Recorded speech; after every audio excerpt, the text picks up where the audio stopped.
Rappel théorique. Moins. Le modèle CIA, Integrity, Availability, est le socle conceptuel de toute démarche de cybersécurité. Il définit 3 propriétés fondamentales que tout système d'information doit protéger. La confidentialité garantit que seules les personnes autorisées peuvent accéder à une information.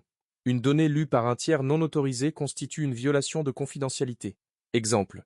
Un attaquant qui exfiltre une base de données client. L'intégrité garantit que les données ne sont ni modifiées ni altérées de manière non autorisée. Une donnée corrompue ou falsifiée constitue une atteinte à l'intégrité. Exemple. Un attaquant qui modifie un montant de transaction bancaire en transit. La disponibilité garantit que les systèmes et données sont accessibles quand les utilisateurs en ont besoin. Une panne provoquée ou un service rendu inaccessible constitue une atteinte à la disponibilité. Exemple. Une attaque DDoS qui paralyse un site e-commerce. Erreur fréquente. Beaucoup de débutants limitent la cybersécurité à la confidentialité protéger les mots de passe.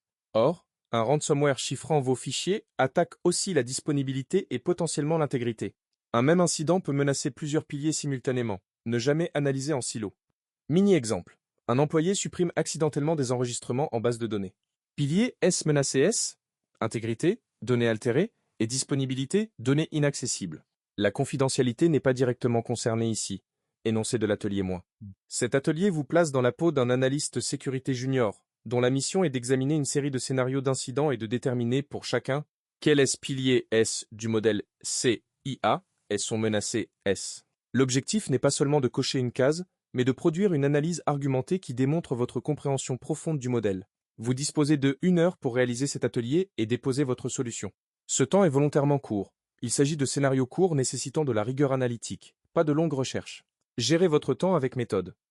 Les 8 scénaits à moins c'est moins. Pour chacun des scénarios ci-dessous, vous devez identifier le ou les piliers CIA menacés, justifier votre choix en 2 à 4 phrases et préciser si l'atteinte est directe ou potentielle. Scénario 1. Un attaquant intercepte les communications entre un utilisateur et un site web non chiffré. Chat et les identifiants transmis. Scénario 2. Une entreprise subit une attaque par déni de service distribué, DS, qui rend son application SaaS indisponible pendant 6 heures.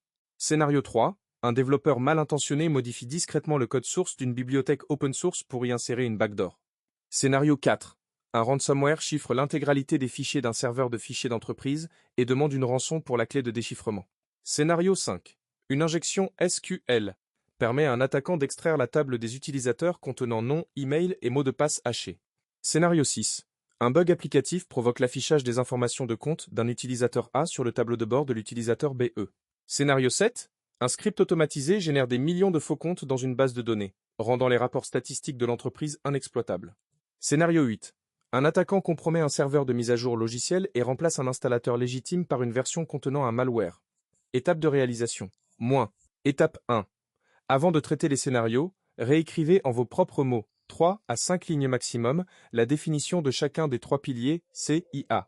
Cet exercice de reformulation vous permet de vérifier votre compréhension avant de l'appliquer. Ne copiez pas le cours mot pour mot. Étape 2. Pour chaque scénario, lisez l'énoncé attentivement et identifiez l'action malveillante ou l'incident central. Demandez-vous, qu'est-ce qui est compromis? Une donnée secrète a-t-elle été exposée? Une donnée a-t-elle été modifiée? Un service est-il devenu inaccessible? Plusieurs de ces situations coexistent-elles?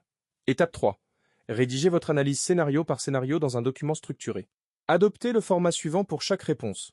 Scénario N, pilier S menacé S. CIA ou combinaison. Justification. Votre raisonnement. Nature de l'atteinte. Direct. Potentiel les deux. Étape 4. Une fois les 8 scénarios traités, rédigez une courte synthèse. 10 à 15 lignes. Répondant à cette question, d'après votre analyse, quel pilier vous semble le plus souvent menacé dans les scénarios proposés? Et pourquoi pensez-vous que cela reflète, ou non, la réalité des cybermenaces actuelles? Étape 5. Relisez votre travail. Vérifiez la cohérence de vos argumentations et déposez votre document dans l'espace de rendu prévu avant l'expiration du délai d'1 heure. Conseil pour surmonter les difficultés. Moins. Si vous hésitez entre 2 piliers, c'est souvent bon signe. Cela signifie que vous percevez la complexité de l'incident. Dans ce cas, indiquez les 2 piliers et expliquez pourquoi les 2 sont concernés, en distinguant l'effet immédiat de l'effet secondaire. Si un scénario vous semble ambigu, posez-vous cette question de départ. Qu'est-ce que l'attaquant a obtenu ou provoqué concrètement? Une réponse claire à cette question vous orientera systématiquement vers le bon pilier. Évitez les justifications trop courtes du type « car la donnée est compromise ». Montrez que vous comprenez le mécanisme. Qui perd quoi, comment, et avec quelles conséquences opérationnelles. Ne cherchez pas à complexifier inutilement vos réponses. La clarté et la rigueur du raisonnement priment sur la longueur.